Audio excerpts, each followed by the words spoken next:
읽어주는 교과 셋째 날 7월 5일 화요일 죄로 인한 시련. 하나님의 진노가 불의로 진리를 막는 사람들의 모든 경건하지 않음과 불의에 대하여 하늘로부터 나타나나니. 로마서 1장 18절. 우리가 행하는 모든 일에는 결과가 따른다. 만약 뜨거운 태양 아래 아이스크림을 들고 서 있으면 녹아버릴 것이 분명하다. 원인과 결과는 항상 함께 가기 마련이다. 우리가 어떤 다른 결과를 기대하든지 죄도 마찬가지다. 죄는 반드시 그에 합당한 결과를 가져온다.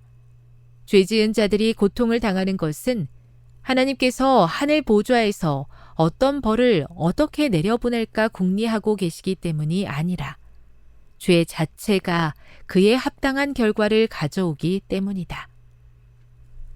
문제는 여러 경우에 있어 우리가 하나님을 속일 수 있고 죄의 결과도 피할 수 있다고 생각하는 것이다. 하지만 그런 일은 불가능하다. 바울은 죄는 영원한 결과뿐 아니라 현재에도 고통스럽고 비참한 결과를 겪게 한다고 단호하게 말한다. 로마서 1장 21에서 32절에서 바울은 사람들이 죄에 빠지는 과정과 그 죄의 결과에 대해 묘사한다. 이 성경절을 기도하는 마음으로 주의 깊게 읽어보면서 죄의 단계와 그 결과에 집중하여 핵심을 요약해보라.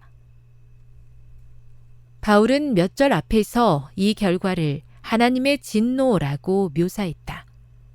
여기서 말하는 하나님의 진노란 하나님께서 인간이 뿌린 대로 거두게 하시는 것을 말한다. 하나님께서는 그리스도인들이라 할지라도 우리 자신이 행한 일의 결과로 찾아오는 고통을 제거하시기 위해 항상 즉시 개입하시는 것은 아니다. 많은 경우 그분께서는 우리의 죄가 얼마나 큰 상처를 주는 악한 것인지를 깨닫게 하시기 위해 우리의 행동의 결과를 마주하도록 하신다. 우리는 하나님의 도덕률을 깨뜨리는 것의 결과를 심각하게 받아들인다. 그러나 하나님의 건강 법칙에 대해서는 어떻게 생각하는가? 우리의 몸은 하나님의 성전이다. 만약 좋은 식사와 운동을 소홀히 하거나 과로를 일삼아 건강을 해친다면 그것 또한 하나님을 대적하는 죄이다. 그런 행동들은 시련을 가져오게 마련이다. 교훈입니다. 모든 일에는 원인이 있게 마련이다. 인간의 수많은 고통은 죄의 결과로 주어진 것이다.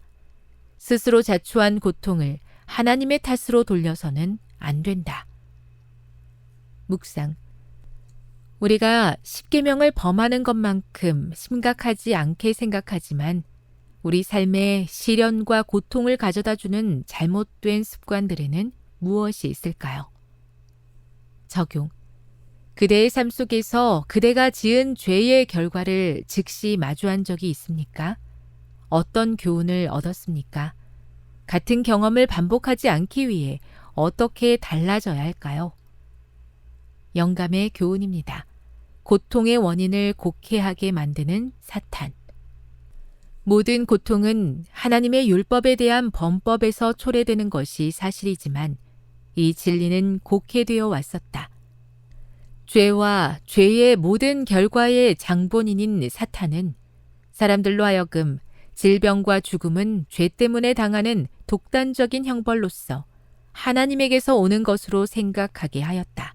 그래서 큰 고통 혹은 큰 재난에 빠진 자들은 큰 죄인으로 간주되는 짐을 더 얹어줬었다.